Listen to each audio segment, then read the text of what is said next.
Today we are going to continue to see the prehistoric and ancient Mediterranean world.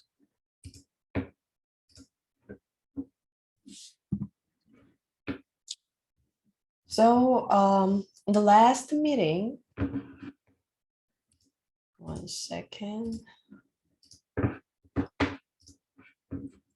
we learned Mesopotamia and Egypt.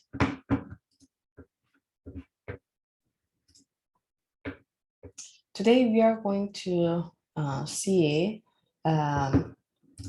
Greece and Rome.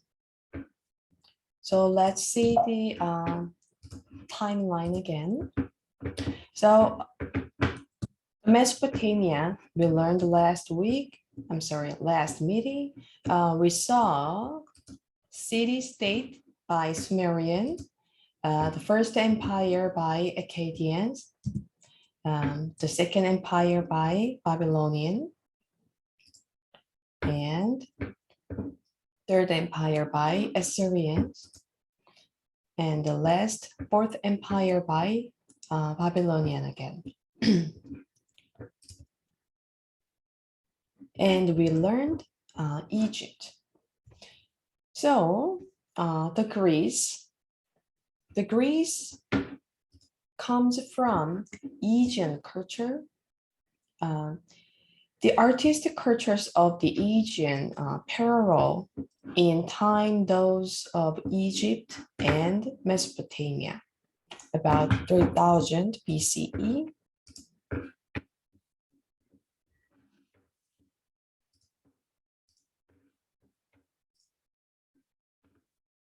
And the last period of Greece is called Hellenism.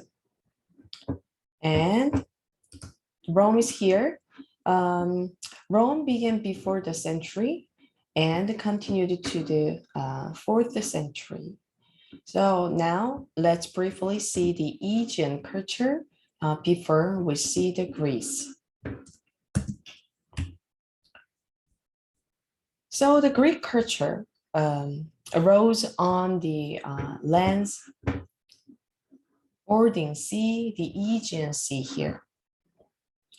There are 3 Aegean major culture.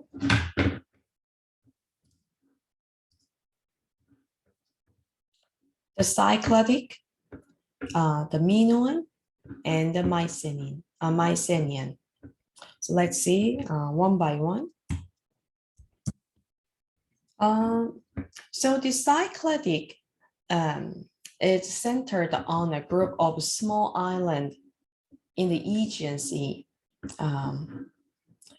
So the Cycladic art is a puzzle because we know almost nothing about the people who made it. It consists almost exclusive of nude female figures, this one.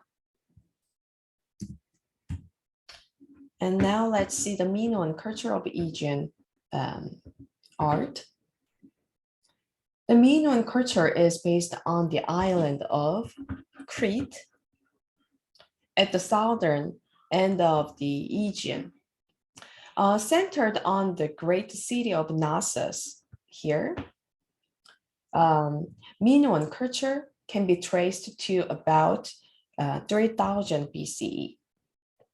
And we take the name from the legendary king called Minos, who supposedly ruled at Knossos. And the palace, this is the palace at Knossos, features post and intel construction with painted columns topped by pillow-like capitals. And the third Aegean culture is Mycenaean.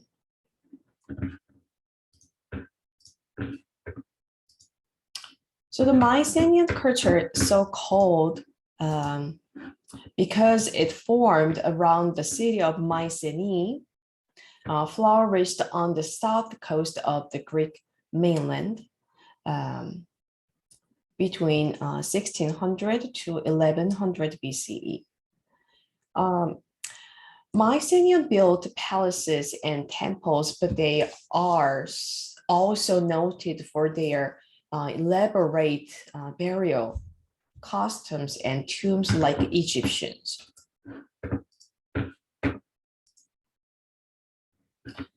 The burial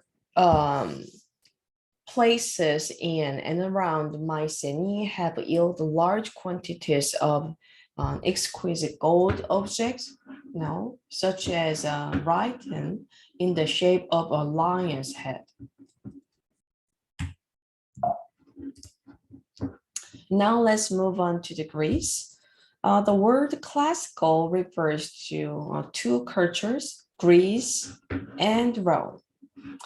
It aesthetically indicates artwork of the highest quality and standard.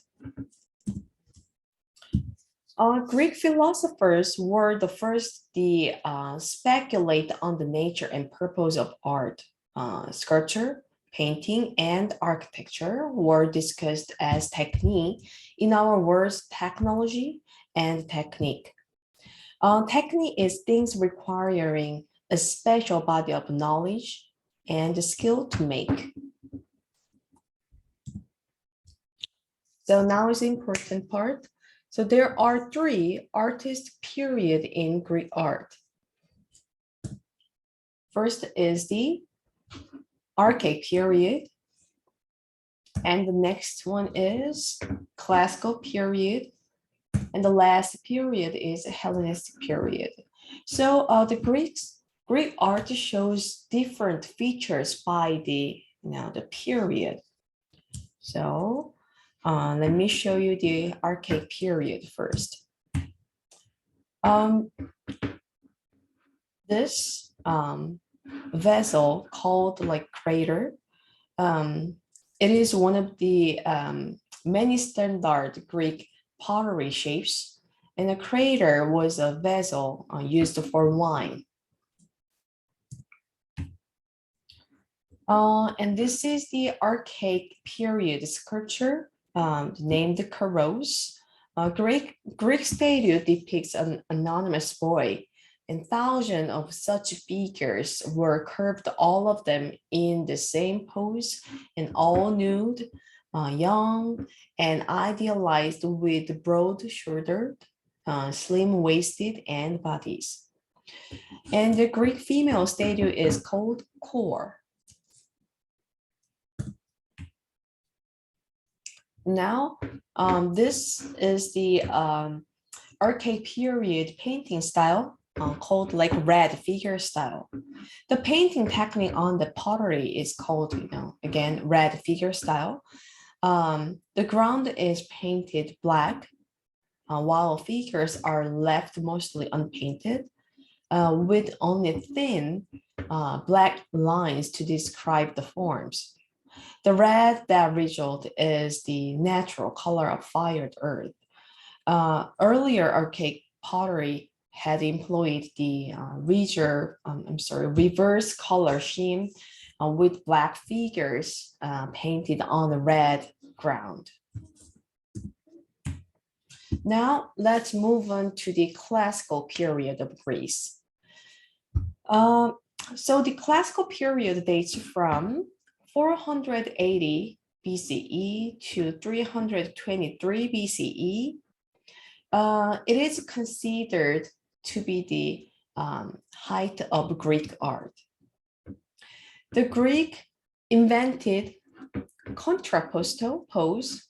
This sculpture is called like contrapposto to express the potential for motion inherent in a standing human.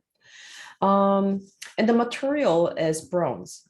And bronze was the favored material for freestanding sculpture in ancient Greece. So now, let's compare these two styles of Greek sculpture. So the left one is Archaic period sculpture, the Kairos, and the right one is Classical period sculpture, Contrapposto. So everyone, when you look at these two sculptures, what are the differences? These are obviously different. What's the difference? The contrapposto is more lifelike.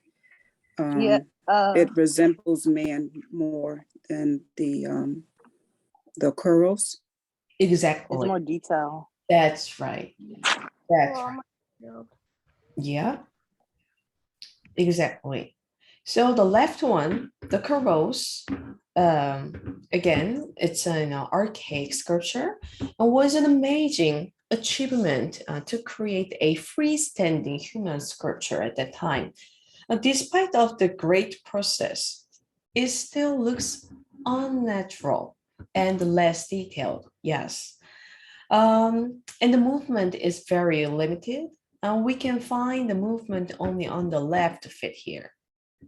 On the other hand, the classical period contrapposto sculpture shows incredibly natural movement and it has lots of details, very realistic.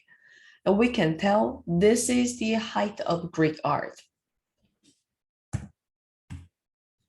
And although all ancient Greek and Rome art is broadly known as classical, the art produced during classical period was considered by later European scholars to be the finest of the finest. Athens, this city is the Athens, and Athens was the cultural and artistic center at the time. Athens, which was the chef of the city-states, had been built around a high hill, Acropolis. So this hill is called like Acropolis. And this temple, we saw this temple before. It is Parthenon, this one, at Acropolis. So Greeks dedicated to the goddess Athena, Parthenons, or Athena, the warrior maiden. The Parthenon is a Doric style temple with columns all around the interior and an inner row of columns on each of the short walls. So let's take a look at these Doric style columns in detail. So this is the Doric style column that the Parthenon has. Doric style column is simple and classical compared to the other two column styles such as Ionic and the Corinthian. So when you look at these three column styles, what's the difference? What's the feature of the Doric style column, everyone? The top of the column is designed different on each one. Yes, yes, looks simple compared to the other columns, right? Very good. It has no base or very thin, small base. Very good. Yes, it doesn't have base. Yes, very good. How about the column shape? Is it straight? No, it's in an angle. It's wider in the bottom and more narrow up top. Perfect. It looks like this, right? So the Doric style's columns are not straight. However, the tall columns may appear to bend inward at the center so they look absolutely straight from the viewer's eyes. So that is called entasis. That is important. So the architects of the classic Greek art calculated the relative errors by the viewers and applied it to the temple. This is amazing because they did it 2,500 years ago.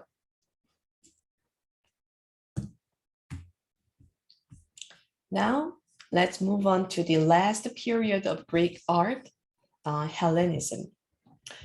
So the Hellenistic art begins about 323 BCE, and this style emphasizes balance, and restraint, while also favoring dynamic poses and extreme emotion.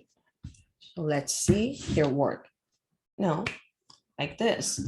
It looks theatrical and very emotional compared to the classical period, the contrapposto sculpture, right? And it is very complex. There is a video about the Hellenism art in the model room. So please watch the video after the class. So now, so we can recognize the different styles by the Greek art period. And the archaic period shows the limitation to show the movement. And the classic period, the classical period shows the completed technique to create natural and the classic freestanding sculpture. And the last period, the Hellenistic period, shows the emotion and the dynamic movement beyond the classic. That's the features by the Greek art period. Now, let's move on to the last the cultural movement in the Mediterranean world, the Rome. The Roman era begins about 510 BCE. It overlaps the Greek era.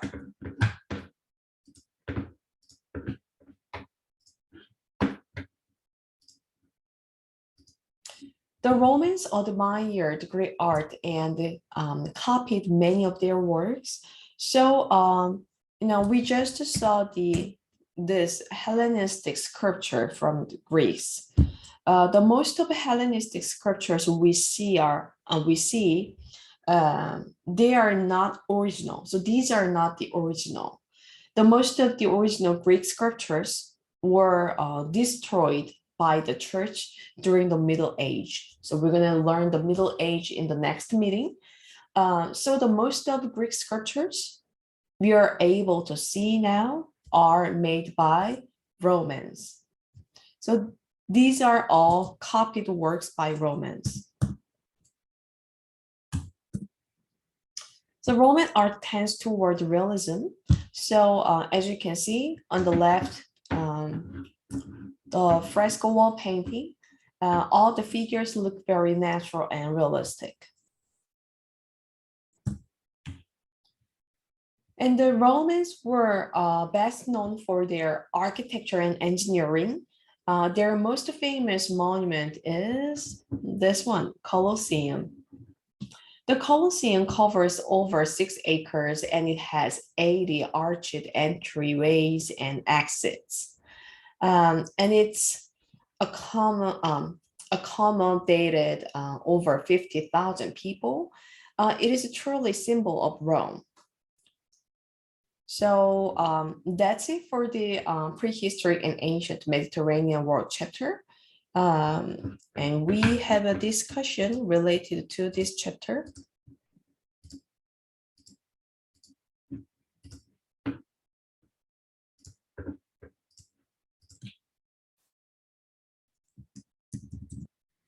So this is it.